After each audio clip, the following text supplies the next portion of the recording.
What's up, everybody? Lou from Hypocritic here, back on the show floor at PAX East 2025. We are here with Patrick, the creative director of Fresh Tracks here at Buffalo. Thanks so much for taking some time. Yeah, no problem. So Fresh Tracks is a music adventure game where you're skiing deeper and deeper into the forest. We're really high on immersion. We just want to make an experience that has amazing music that just sucks you in with amazing art. And we do a lot of amazing things with adaptive audio where the music is just kind of developing more like a DJ set rather than, like a jukebox like most music games might be. And there is so much to dig into in terms of presentation and gameplay, so I want to try to cover it all. Yeah. Let's start with the actual mechanics. So not necessarily strictly just a music game or just a rhythm game. I think you described it more of an adventure game in that holistic context. Yeah. Can you talk a little bit about how that concept came to be in the first place and how you started integrating those adventure and gameplay elements with the sort of timing and rhythm and music elements? Yeah. As you said, a little bit difficult to explain because there's a lot there, but it all kind of fits in one cohesive package. For me, the initial seed of inspiration is I spend a lot of time out in nature. I'm a winter sports guy. I don't ski that much, but I do know how to ski. I snowboard more.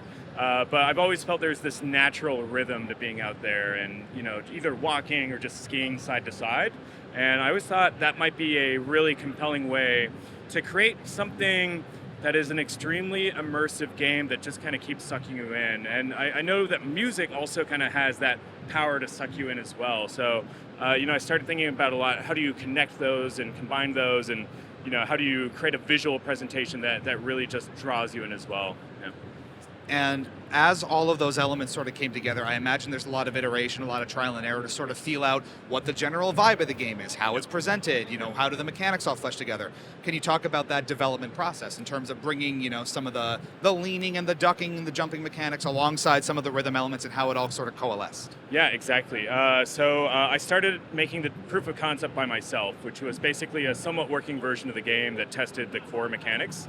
Just kind of got this idea of story going along with audio, and I was able to figure out a lot from that, but really honing in on the exact mechanics to do what really fit best. It was really kind of a process of doing a lot of user testing, a lot of internal testing as well, and just really paying attention to what resonated with people in a way. I consider us to be more of a music game, kind of like Hi-Fi Rush, rather than a strict rhythm game like DDR or Guitar Hero, because there's a lot of mechanics to explore and master as well. Yeah. And one word that I would use to describe the entire experience, which we may have said already, was seamless. Yeah. And how you sort of just flow from one song to the next and everything is sort of in motion. Yeah. Very difficult to do convincingly, where you have that one unbroken flow. I think flow is another very good sort of overarching term for the whole experience. So from a technical perspective, can you talk about some of the tools and tricks that you're using to create that seamless experience, both in terms of gameplay and in terms of the audio? Yeah, so we do a lot of different things. We had to create a custom level designer, or chunk designer as we call it, that allows us to kind of work on one song at a time in an adaptive kind of way. So even if the background music changes, we can design a level that works for both types of tracks. A lot of mock-ups. I've spent so much time just like doing video mock-ups of like, this song goes after this song, and this is how it would transition, and this is how I envision the environment to change as well. On the back end, we use Fmod to do our adaptive audio, and we use Unity, but a lot of custom tooling that we built to make it all possible. I would imagine. And also in terms of seamlessness, we've mentioned story a couple of times and how a narrative integrates into all of that, again, while you're physically in motion, most if not all of the time. Yeah. Can you talk about the overarching kind of story of the game, how some of the different characters fit into it, how they tie into the mechanics, and again, how that sort of blends in with the seamless presentation? Yeah. I'll start with my inspiration from that. There's this song by the Gorillaz that's got famed actor Dennis Hopper in it, where he tells a story over the course of the song, and I always thought that was really interesting. I was like, well, you could do that for like a larger story if you considered a game to be an entire like DJ set or like an album almost. So in this game, the world is heavily inspired by Scandinavian folklore. It's an original world, but it's kind of got that feel. I'm not talking about Norse mythology. This is not Thor. I'm talking more like 1800s, like wooden skis, stuff like that. But in this world, story and music are highly, highly associated. So you are basically recruiting these different storytelling gods who each tell stories through music, and they each have an associated genre as well. So you have the god of pop, you have the god of metal music, and they all have certain types of stories that that you hear. But in this game, basically the narration just has a little soundbite at the beginning of each song, and it drops a little bit of lore. Adds great vibes for people who don't care about story, but yeah. Vibes is, I think, a key word there too. Yeah, vibes, seamlessness, and flow. And it's all sums it up really Yeah. nicely.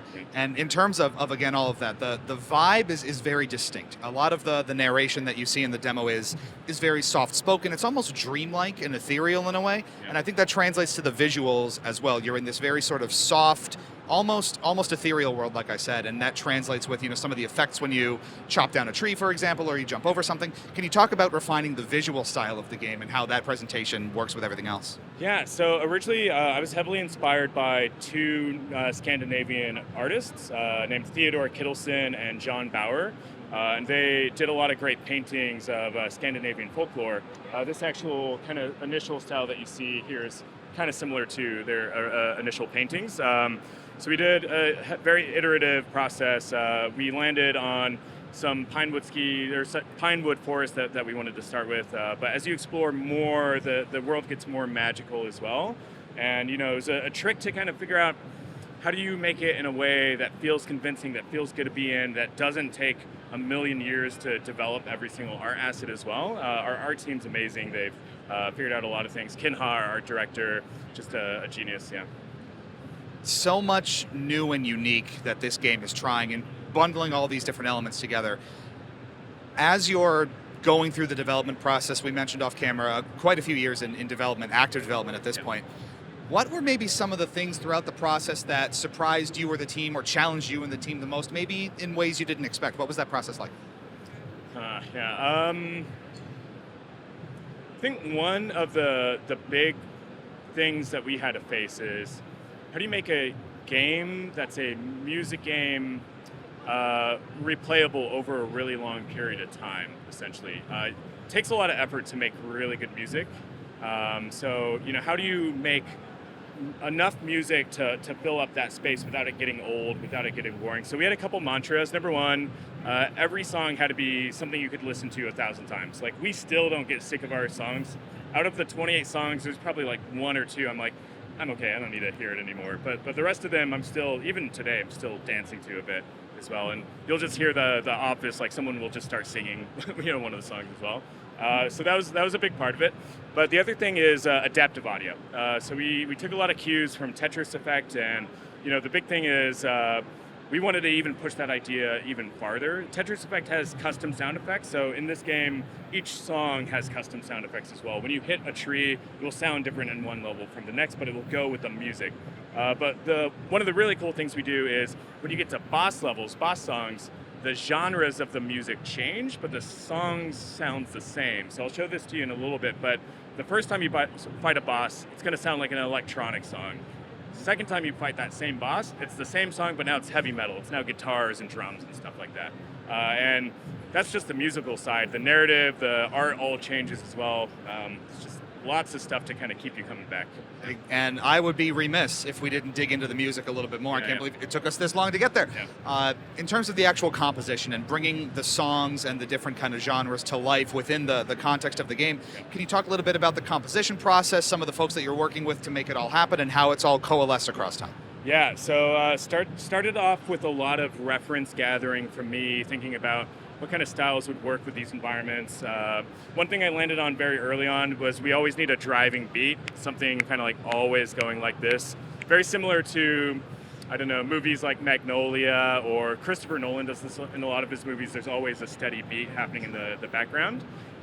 So started off with musical references, me writing a brief about the gameplay, the story, handing that off to our amazing music team, Ictus Audio, ran by Yao Wang and Sherry Lee.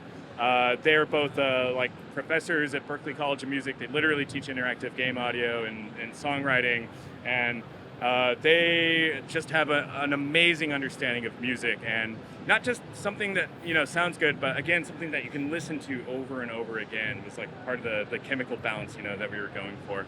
But I'd say the major thing that might be unique about our game, outside of everything else I've talked about for music development, is that we started with the concept of music first.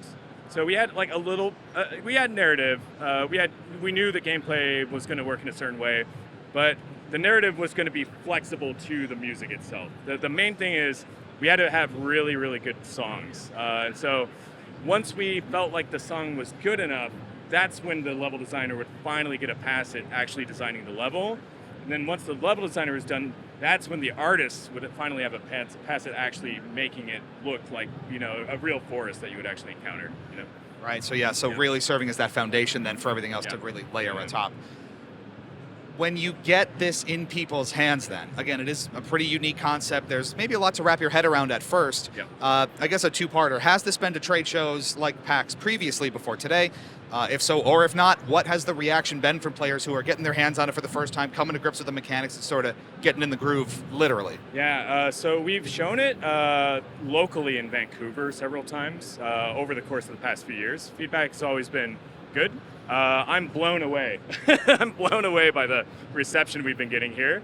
The music is universally praised by basically everybody. A lot of people really come up. There's two of my favorite moments so far is one kid comes out, he's like, this game's incredible. Thank you so much for making this game. And then another person came up to me and they're like, how do you even begin to create this game or think of how this works? And I really like that. I resonated with that because that's the type of game I'm drawn to, like Outer Wilds or games where I'm just like, how do you even begin to do that? Yeah, and just a lot of trial and error and random ideas that we would try, essentially, yeah. Well, that's got to be super encouraging to have that sort of level of passionate feedback come your way. So obviously for people who are going to be super eager to get their hands on this, what's your release window and what platforms are you targeting? Yeah, so we will be on Steam Next Fest next month, or in June, whenever this video is being released. Then we are targeting August for release time frame. We'll be releasing on Steam, Xbox, and PlayStation initially. Okay, so not much longer now. And Steam Deck, yeah. And Steam Deck. Yeah. Love a Steam Deck. Patrick, thanks so much. Yeah, thanks so much. Keep it tuned here to Hypocritic for more from PAX East all weekend long.